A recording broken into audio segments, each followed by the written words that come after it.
underline. Omong dikit tapi nyelekit. Bersama Om Bob. Temukan di channel YouTube Om Bob Indonesia. Om Bob, ada sebuah tudingan yang mengatakan bahwa adanya jalur sepeda ini menjadi biang kemacetan, apalagi di Jakarta yang macetnya semakin parah. Karena adanya jalur sepeda ini justru membuat laju kendaraan semakin lambat. Bagaimana Om Bob menggarisbawahi masalah ini? Ya itu kalau kita baca hampir tuh setiap minggu sekali itu pasti ada orang yang berkeluh kesah ya. Di Jakarta terutama. Betul. Ya. Kalau jalur sepeda ini gimana?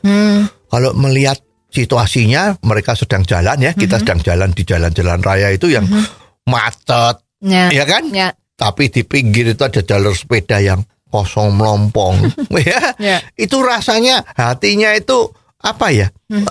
Seperti nggak terima ya. Penasaran atau merasa tidak adil. Kendaraan sepeda motor maupun mobil yang begitu padat sampai antrinya setengah mati. Tapi kenapa jalan seberang ini yang jalurnya namanya untuk sepeda, yang lebarnya kurang lebih 2 meter, dilapisi warna hijau lagi, mahal katanya itu ratusan miliar tuh ya, proyek yang kemarin ya. Lah ini hatinya juga nggak kuat. Jadi banyak yang ya udah daripada nggak dipakai mau banjir, masuk saja. Jadi sebetulnya kita lihat tuh juga ya, nggak ada petugas yang menilang. Loh, kamu kenapa masuk di jalur sepeda? Itu juga nggak ada. Ya, jadi sebetulnya masyarakat tuh sudah cukup ngerti bahwa ini untuk jalur sepeda. Dia tidak mau melanggar. Tetapi kok nggak ada yang masuk? Nah, kan nggak kuat karena macet. Seperti diketahui kalau jalur busway aja banyak orang yang nekat. Karena memang nggak tahan atau dia sudah terburu-buru harus cepat, macet ya lewat sana. Kalau ketangkap ya apes. Kalau di busway kan apes tuh, bisa kena tilang. Tapi sepeda ini rasanya belum ada. Ya bahkan kemarin di harian Kompas itu ada foto autentik bahwa satu jalur sepeda itu dimasukin oleh mobil. Kelihatan itu. Coba you lihat, googling deh, you cari. Ini menandakan bahwa sebetulnya jalur sepeda ini ya kalau dikatakan perlu atau tidak. Kalau orang yang hobi naik sepeda ya bilang perlu. Tapi kebanyakan kalau kita bandingkan mengatakan tidak perlu. Karena memang orang yang naik sepeda itu sekarang rasanya itu hanya hobi. Cycling, goes. Olahraga, goes. Ya semua rame-rame. Itu hari apa? Hari Minggu. Hari Sabtu, weekend, bukan hari kerja.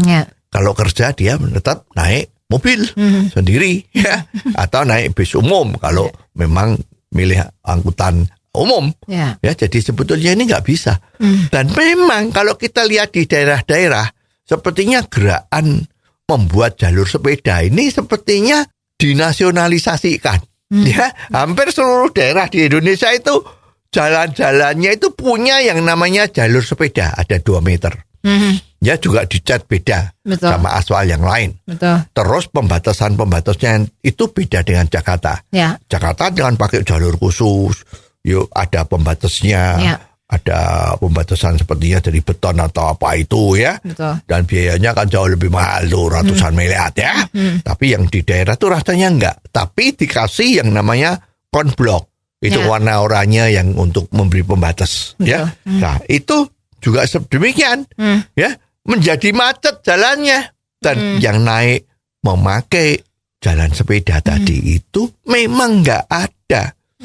Adanya cuma Sabtu atau Minggu. Nah, kenapa tidak jalur sepeda ini hanya dibuka hari Minggu? Misalnya begitu.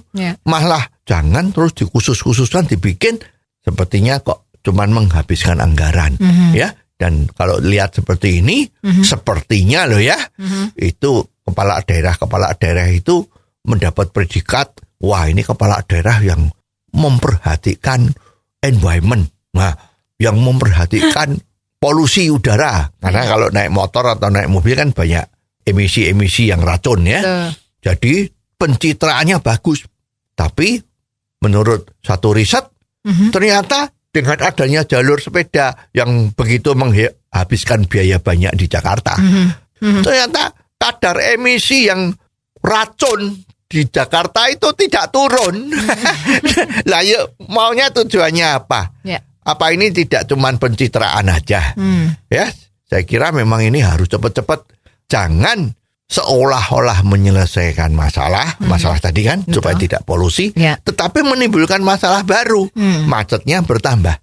Ini adalah teknik yang tidak betul sebagai seorang pejabat untuk melayani masyarakat. Oh, jadi begitu ya Om Bob. Jelas deh sekarang. Terima kasih Om Bob untuk waktunya. Sampai ketemu lagi di waktu yang akan datang. Underline. Omong dikit tapi nyelekit. Bersama Om Bob. Jika Anda suka dengan channel ini, jangan lupa subscribe, like, dan komen.